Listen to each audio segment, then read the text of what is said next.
Salut à tous, on se retrouve aujourd'hui pour une petite vidéo sur Echo et le plus grand serveur anarchie de Minecraft. Allez, c'est parti.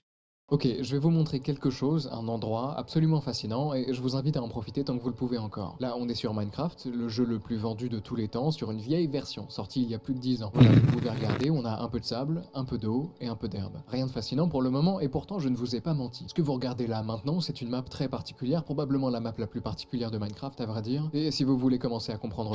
Je crois que c'est cette map-là en plus qui est la toute première creepy. Il y a eu la création de la creepypasta Herobrine. Pour ceux qui ne connaissent pas Herobrine, c'est une creepypasta sur une espèce de mob qui ressemblerait à Steve, mais avec les yeux blancs, qui serait, selon la creepypasta bien sûr, on sait pas si c'est sûrement des mensonges, que ça serait le frère de Notch mort, et cetera. Mais si vous voulez plus d'informations, faut les chercher sur internet, Herobrine, creepypasta. Pourquoi, je peux vous montrer cette même map 10 ans plus tard. Ça fait bizarre, hein. Et pourtant, on est au même endroit, à quelques blocs près. Vous voyez des débris, des structures colossales, vous ne devez rien comprendre, d'autant plus que je vous ai dit que c'était fascinant. Alors, qu'est-ce qui est fascinant ici? C'est simple, les joueurs. Et pour comprendre pourquoi, on va revenir 10 ans en arrière avec notre sable, notre eau et notre herbe. Ici, on est sur un serveur qui s'appelle Tubi un serveur fondé par quelques amis, Oh! et puis très vite légué, notamment et surtout, à un individu qui joue sous le pseudonyme de Housemaster. Au début, ce serveur n'a rien de particulier, les gens y jouent très tranquillement, en petit comité, entre amis, et puis ses amis se disent un beau jour, ennuyés, qu'il serait peut-être amusant d'ouvrir la porte de leur serveur à n'importe qui des Grave inconnus pour voir à erreur. quel point le dit serveur pourrait être détruit. Alors ils commencent à faire de la pub sur certains des plus gros forums de l'époque, comme Reddit, 4chan et Facepunch, en annonçant très simplement que tout le monde peut venir, et surtout faire tout et n'importe quoi. Ce qui n'est pas courant. Déjà à l'époque, quand on lance un serveur, habituellement c'est pour se fabriquer un petit monde tranquille, jouer avec ses amis ou s'en faire de nouveau, en construisant de petites maisons, en élevant quelques moutons. Alors un serveur ouvert à tous qui n'interdit rien, eh bien ça intrigue. Et très vite le serveur se peuple de dizaines puis de centaines de joueurs qui viennent principalement profiter d'une liberté quasi inédite jusqu'alors. Rapidement le spawn, là où arrivent tous les nouveaux joueurs, est abîmé, que ce soit à cause d'explosions de creepers, des monstres du jeu, ou simplement parce que certains s'amusent à prendre et à détruire des blocs. Ce qui se met surtout en place très rapidement, c'est un phénomène loin d'être étonnant et auquel vous allez devoir vous habituer parce qu'il va régir la vie de ce serveur pour les 10 années à venir, le clan. Il se forme des clans. Et les premiers d'entre eux, ce sont des clans qui se forment assez naturellement. Je vous ai dit que les fondateurs du serveur avaient posté sur Reddit, 4chan et Facepunch. Bon, eh bien, on aura un clan pour Reddit,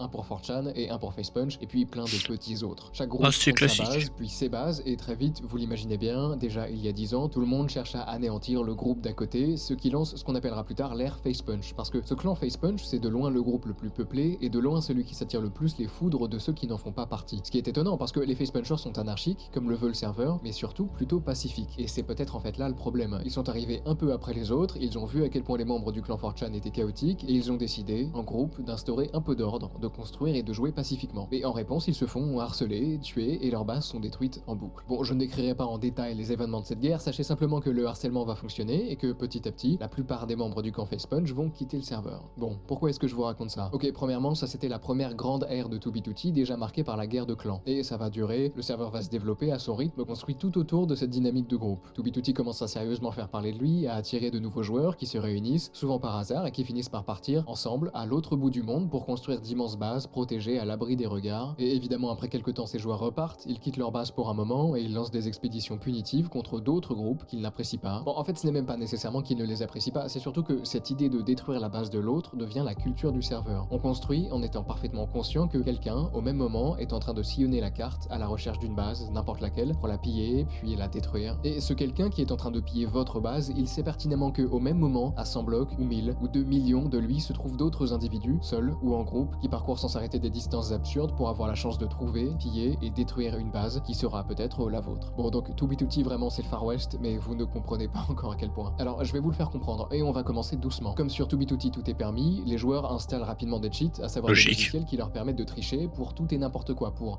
voir à travers les murs, pour viser automatiquement les joueurs qui s'approchent de vous, pour cliquer très vite et automatiquement sur tout et n'importe quoi, bref. Ce que vous voulez, imaginez-le, c'est dessus. Aucun vétéran de 2B2T ne joue sans client de cheat, et aucun Aucun d'entre eux ne se gêne à utiliser les siens pour trouver et détruire les bases de ceux qu'il veut trouver et détruire, même si ces cheats ne permettent pas en soi de localiser des bases. À vrai dire, les plus gros cheats, ceux qui casseraient complètement le jeu, sont bannis par Housemaster. Ok, on monte un peu. En plus des cheats qui leur permettent de modifier le jeu, les joueurs trouvent des bugs du jeu ou du serveur pour faire un peu ce qu'ils veulent. Il y a toute une catégorie de bugs qui permettent de dupliquer des items, des objets. Et oui, miner c'est quand même beaucoup plus long que de simplement copier-coller. Et on trouve des dizaines de méthodes de duplication, comme par exemple celle qui consiste à volontairement se faire kick, donc virer du serveur, tout en lâchant ses objets à l'exact moment du kick. Et quand vous vous reconnectez, vos objets sont par terre, mais aussi dans votre inventaire, ce qui a tout simplement doublé toutes vos possessions. Et je vous présente celui-ci parce qu'il est facile à comprendre, mais il en existe des dizaines, découverts année après année, qui utilisent tout et n'importe quoi, des Oh cartes, la des ânes, liste! des cactus, des pistons. Bref, je vous explique ça, mais vous ne devez pas encore comprendre à quel point les joueurs de 2B2T sont ingénieux, alors on va encore monter d'un cran, et je vais vous emmener dans l'End, l'une des 3 dimensions de Minecraft, dans laquelle vous avez des îles pâles qui flottent au-dessus du vide. Dans cette dimension, vous avez une île principale, sur laquelle vous arrivez en premier, et qui vous permet notamment de retourner dans le monde normal, et plein de petites îles mineures tout autour, que vous explorez généralement pour trouver des objets ou des matériaux. Les développeurs, pour faciliter le retour des joueurs à l'île principale, ont placé sur les îles mineures des passerelles de l'End un peu partout dans cette dimension, qui vous téléportent immédiatement à l'île principale, où que vous soyez dans l'End, notamment en vous plaçant dans un bateau poussé par un piston dans la passerelle. Donc là par exemple, je rentre, le piston me pousse, et je suis de retour sur l'île principale. Ça c'est normal et très pratique pour un joueur perdu, mais sur 2B2T qui souffre déjà de gros problèmes de lag, cette mécanique est parfois utilisée par certains joueurs pour faire crash le serveur. Housemaster, l'administrateur, corrige rapidement le problème. Dès qu'un joueur prend ce portail sur un bateau, il apparaît une fraction de seconde sur l'île principale, comme prévu, mais est immédiatement renvoyé là d'où il vient. Plus de retour facile donc. Bon, nous, en voyant ça, on se dit tant pis. Mais les joueurs de 2B2T, eux, ont évidemment réfléchi différemment en retournant le problème. Quand un groupe d'individus veut se déplacer loin dans l'End, normalement, ça prend du temps, sauf s'ils utilisent la correction du bug à leur avantage. S'ils sont sur l'île principale, il leur suffit pour se rendre ici, par exemple, d'y avoir déjà placé un membre, le joueur X, près d'une passerelle de l'End. X va rentrer dans la passerelle avec un bateau, sera téléporté à l'île principale, ce qui est normal. Il y sera présent juste une fraction de seconde, pendant laquelle celui qui veut partir avec lui va cliquer immédiatement, grâce à un cheat, sur le bateau, ce qu'il fera monter avec lui. Le serveur ensuite, qui sait que le joueur n'avait pas le droit d'emprunter la passerelle, va renvoyer le bateau là d'où il vient, ce qui fait que le joueur de l'île de départ peut traverser quelques millions de blocs en une seconde. Et il suffit pour le reste du groupe de répéter l'opération. Le joueur X rentre en boucle dans la passerelle, sera téléporté à l'île, quelqu'un montera dans le bateau, et ils seront tous les deux renvoyés en arrière. Une mécanique qui sera évidemment notamment utilisée pour déplacer de grands groupes dans l'End et détruire des bases qui semblaient à l'abri. Bon, vous comprenez un peu mieux à quel genre d'individu on a affaire. Et ça, sur 2B2T, c'est Putain, complètement intelligent. normal. Chaque mécanique sera abusée, bidouillée, chaque bug essayé, chaque patch de bug mis à l'épreuve.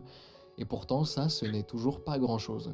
Et Housemaster, frérot, il doit s'arracher les cheveux. Il dit: «Putain», il dit: «C'est bon, j'ai enfin résolu le problème, je peux aller me coucher». Le lendemain, il se réveille, ils ont transformé son truc pour résoudre le cheat en un cheat. Tu es là en mode: «Mais frérot, mais je viens de résoudre ça, mais vous vous foutez de ma gueule!»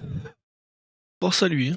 Comparé à la suite, que je vous réserve pour un peu plus tard. Avant ça, je vais vous présenter la deuxième raison qui m'a poussé à vous parler de la petite guerre du début. Je l'ai fait pour vous mettre face à l'essence même de 2B2T. Alors oui, les clans se font la guerre, mais c'est plus que ça. La guerre Facepunch, c'est surtout un groupe en place, celui de 4chan, qui a lutté contre un groupe de nouveaux arrivants, les Facepunchers. Ça, c'est le plus important. Sur 2B2T, les nouveaux arrivants ne sont pas les bienvenus, surtout lorsqu'ils arrivent les têtes pleines d'idéaux ou de concepts qui iraient à l'encontre de la machine à chaos que petit à petit ce serveur est en train de devenir. Ça, c'est ce qui va faire vivre le serveur, la haine des nouveaux arrivants, qui sera cristallisée en des événements très particuliers, appelés des incursions, et qui consistent pour un groupe de joueurs à venir au spawn, l'endroit où arrivent les nouveaux joueurs, à s'y installer pour quelque temps et à tuer tout le monde, de manière à bien faire comprendre aux nouveaux arrivants qu'ils ne sont pas les bienvenus. Et comprenez-moi bien, les joueurs sont de toute manière toujours chassés au spawn, il y aura toujours des vétérans pour ruiner l'expérience de jeu des joueurs intéressés. Une incursion, c'est plus que ça, c'est un groupe, voire plusieurs groupes, qui laissent leurs conflits et leurs revendications de côté, qui s'organisent avec des réunions fréquentes, des gardes, des bases d'opération, et qui construisent de larges routes pour permettre des patrouilles et la sécurisation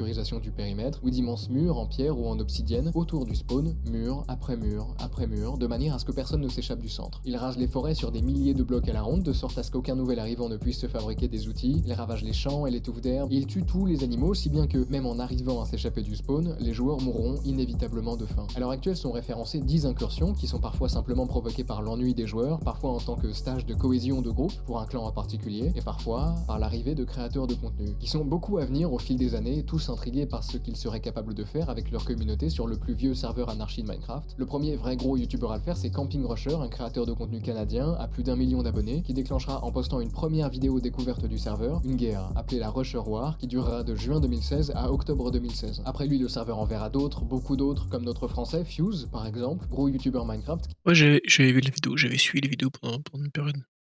qui en septembre 2018 postera à son tour une vidéo de lui tentant de survivre sur le serveur. Et sa communauté, curieuse et dévouée, n'hésite évidemment pas à venir après lui, s'organisant en armée, évidemment, en réponse, une incursion, la 7ème. Celle-ci, comme chaque autre incursion, est évidemment plus violente encore que la précédente. Il creuse des tranchées, ou les crée en utilisant des machines à TNT, il place des portails piégés qui offrent un espoir de liberté aux nouveaux, mais qui les enferment en fait dans des cages aux matériaux très durs, ou mettent encore en place un immense mur de lave entourant tout le spawn, appelé le French Fryer. Et ça c'est pour cette incursion, mais les vétérans de 2B2T ne se lasseront jamais de trouver de nouvelles manières de ruiner l'arrivée des curieux. C'est un sport national. Ils font apparaître en boucle des wizards, des boss du jeu très durs à battre, encore plus sans équipement, qui bombardent le spawn. Ils installent des machines qui ralentissent le serveur, qui rendent le jeu plus invivable encore qu'il ne l'est habituellement. Parfois, tout simplement, ils chargent tellement le serveur que 2B2T crash, à savoir qu'il s'éteint, surchargé, et que tout le monde est déconnecté, ce qui freine complètement le momentum des assaillants. Et puis, plus loin, ils construisent, bien en vue du spawn, des symboles peu recommandables, un en particulier qui rappelle les heures les plus sombres de l'histoire de notre voisine germanique, de manière à ce que les youtubeurs et streamers n'osent plus diffuser ou rediffuser leurs tentatives de survie sur le serveur, par crainte d'être bannis par leur plateforme. Ils mettent en place des pièges de matériaux très durs qui Putain, les emprisonnent les nouveaux bâtards! joueurs et dans lesquels les vétérans déversent automatiquement et immédiatement dans l'inventaire des nouveaux joueurs des shulkers, sorte de coffres améliorés, pleins à ras-bord de livres possédant un immense nombre de caractères, ce que le serveur détecte immédiatement comme une anomalie et vire automatiquement celui qui possède le dit shulker. Quand le pauvre joueur essaie de se reconnecter, le serveur le redétecte immédiatement et le déconnecte dans la seconde, ce qui fait que le joueur est virtuellement banni du serveur. Bon, je pourrais vous en parler des heures de ces méthodes trouvées par les participants des incursions, c'est franchement drôle, mais ce serait honnêtement un poil long, et je veux maintenant passer de l'amusant au franchement impressionnant. Cette haine des vétérans pour les nouveaux joueurs ne leur fait pas perdre de vue le principal. Les plus dangereux sur 2B2T, ce ne sont pas les nouveaux arrivants qui, eux, ne connaissent rien à rien. Le vrai danger, ce sont les autres vétérans. Ce sont eux qui peuvent le plus facilement leur faire du mal, eux qui connaissent les cheats, les méthodes de duplication, et qui passent des semaines à arpenter la map pour avoir la chance de tomber sur une base qu'ils pourraient piller. Et là, vous allez voir, ça ne rigole plus du tout. Sur 2B2T, la denrée la plus rare, et de loin, c'est l'information. Ce que veulent les vétérans du serveur, ce sont les positions des individus et de leur base pour tuer les premiers et piller les seconds. Et évidemment, ces joueurs ne se contentent pas juste de sillonner les terres de 2B2T, ils vont évidemment abuser de bugs qu'on appelle les coordinate exploits, et on en a une jolie liste. Le Thunder Hack, qui permet de traquer la position d'un individu en considérant que la foudre ne frappe jamais dans C'est une cheaté, zone qui ça. n'a pas été chargée par un joueur. Le Message Coordinate Exploit, qui utilise un envoi de message général pour trianguler la position d'un individu. Le Terrain Exploit, qui permet de comparer une photo ou une vidéo d'un endroit du serveur à la map originale, à laquelle tout le monde...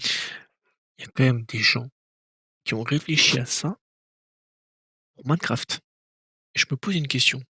Vous faites quoi IRL, frérot, les gars?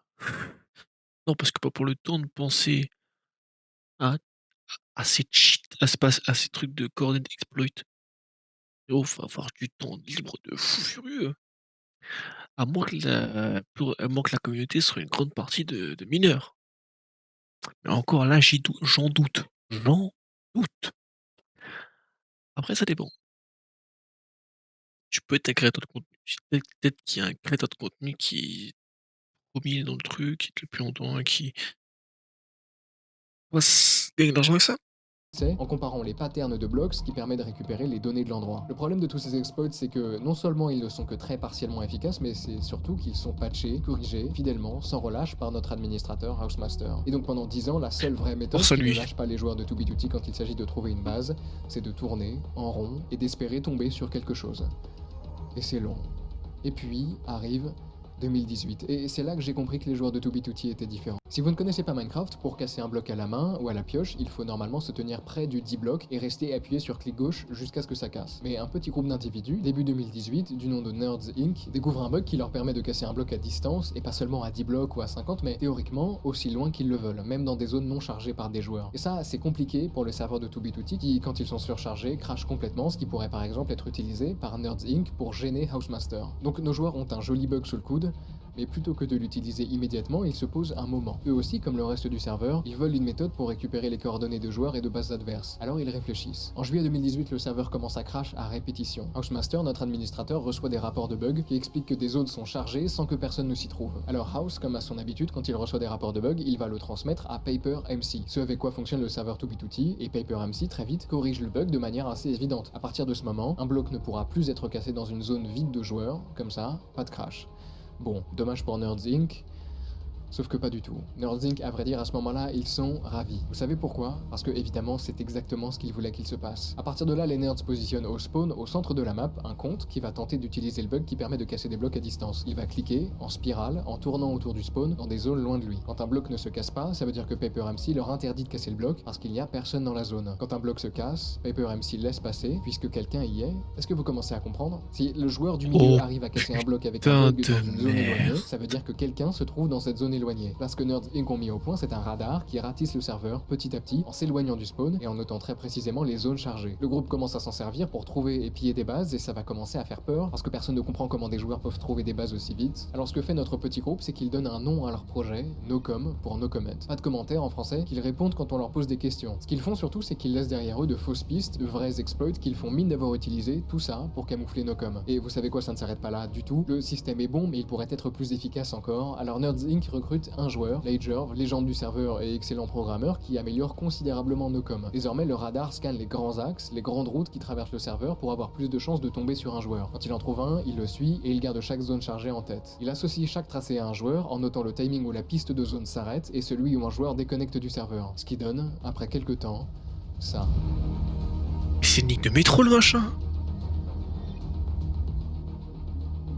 Et ça va encore plus loin. Le programme va ensuite être capable de scanner toute une zone d'objets inhabituels, de comparer ce qu'il trouve à la map originelle, vierge, et construire dans un monde séparé la différence entre les deux. Une fois la structure ou l'ensemble de structures construites, elles sont immédiatement envoyées et stockées sur une base de données séparée que Nerds Inc peut visiter à volonté. Quand ils y trouvent de belles choses, de belles bases, ils peuvent les visiter à l'avance pour noter la position des coffres, par exemple, et puis quand ils se retrouvent seuls sur 2B2T, ils se rendent aux coordonnées associées au bâtiment, et ils pillent l'endroit, tout en continuant à laisser de fausses pistes derrière eux, en faisant croire à tout le monde qu'ils ont utilisé un coordinate exploit moins puissant que NoCom. Si aujourd'hui on sait tout ça, c'est que l'exploit sera découvert 2 ans après Nerds Inc, en 2021, par un autre groupe de joueurs complètement indépendants, qui eux aussi tombent sur le bug et commencent à l'exploiter, mais de manière beaucoup plus brute et beaucoup moins discrète, ce qui fait que en 2021, le bug sera finalement patché par Housemat. Heureusement qu'ils sont intervenus parce que sinon, North Inc frérot, actuellement frérot, le serveur, il l'aurait coulé. Master. Je pense que vous comprenez maintenant pourquoi je vous disais que ce serveur était fascinant. Ces joueurs sont prêts à tout. Et peut-être que vous trouvez ça impressionnant ou peut-être en fait complètement stupide, mais pour moi, je dois vous le dire, le jeu vidéo, c'est ça. Et je sais que vous êtes beaucoup ici à particulièrement apprécier les grands jeux solo, aux longues histoires, aux bandes Ouais, originales touchantes, aux dialogues complexes, profonds, construits de main d'experts. Moi, ça ne me fait rien. Parce que j'ai conscience de ne pas être libre, conscience de faire exactement ce qu'on s'attend à ce que je fasse. Et évidemment, tout le monde en a conscience, je ne suis pas le seul. Mon problème à moi, c'est que je n'arrive pas à en faire abstraction. Je n'arrive pas à me laisser emporter. Et les membres de 2B2T sont, je pense, comme moi. Parce que eux, ça fait des années qu'ils goûtent à une liberté véritable. Des années que, plutôt que d'assister aux histoires, ils en vivent des petites, des grandes, étalées sur des années, de vraies histoires non écrites, façonnées par des événements inattendus, par des bugs, des tricheries, des trahisons qui naissent des volontés contraires de joueurs qui veulent goûter au chaos et à la liberté qui permet aux 10 KO de s'étendre sans limite. Et c'est aussi ce qui rend ce serveur si particulier, toutes les dates, tous les événements sont mis en commun et consignés à différents putain endroits, et notamment sur internet, il y mais a des gros youtubeurs mais qui ont frérot explosé en faisant quasiment uniquement des vidéos sur 2B2T, d'ailleurs je vous mets leur lien dans la description, il y a une mais frérot, c'est quoi ça? On dirait ce qu'on avait en histoire, dans les cours. Quand un serveur, frérot, a autant d'histoire que ça, c'est vraiment qu'il est fiche vieux le serveur. chronologique qui est un wiki très complet qui référence les joueurs, les groupes, les Oh événements, le et oui, pour wiki! préparer cette vidéo, j'ai lu chaque date, une par une. Oh Ouais, et c'est c'était long, Dieu que c'était long, mais que c'était bien, et surtout que c'était fascinant, parce que ce que ces joueurs sont en train de construire, c'est une véritable légende. 2B2T n'est plus seulement un serveur Minecraft, c'est un endroit à part, un vrai lieu d'internet. Et si vous voulez participer à cette histoire, je vous invite à essayer, avec l'adresse en description, à peut-être aller casser un bloc, ou à tenter de vous échapper du spawn et à vous fabriquer un petit stuff. Peut-être que j'irai moi aussi y faire un tour, qui sait. Je vise les 500 000 abonnés avant la fin de l'année, et je vous invite, si ce n'est pas déjà fait, à me rejoindre dans cette petite aventure. Merci encore pour votre soutien, merci pour vos abonnements. En attendant, moi je vous embrasse et on se retrouve très bientôt. Tchuss. c'était Ego. Bon, c'était une vieille vidéo et je voulais la regarder avec vous. Elle date, oui, je sais, elle date. Mais en plus, elle n'est même plus répertoriée. Elle date d'il y a 2 ans quand même, hein, et je voulais la regarder. Allez, tchuss.